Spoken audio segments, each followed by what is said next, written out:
अस्सलाम वालेकुम। सियाणे कहंदे भी डिग्गा खोते तो ते गुस्सा कमियार ते भी साडे लोग आ परेशान आ बेचारे अगे दुखा दे मारे महंगाई दे कुट्टे हुए आ।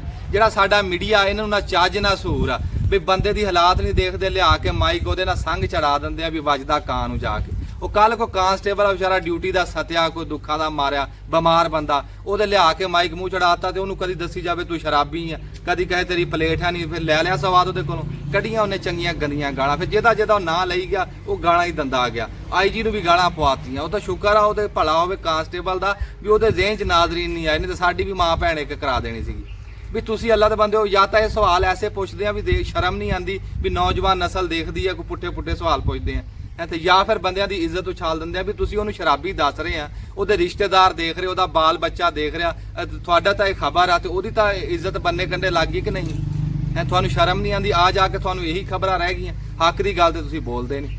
अगे साडी यही खबर आ जी। वो जिद्दां कोई फौजी ना वो रिटायर हो के ते उहने कोच लै लई, कोच चलाई जावे, अगे भेडां वाला सीगा, उहदी भेड़ हेठ आ गई तो भेड़ वाला कहता मेरा 10,000 का नुकसान होया, 10,000 रुपया दे। उन्हें कढ़िया 1,000 रुपया उन्होंने फड़ाता। वो कहता भेड़ 10,000 की तू 1,000 रुपया दे जाना। कहता यार मेरे टायर थले तो तेरी भेड़ की सिरी आई आ, बाकी भेड़ तो आपे मरी है।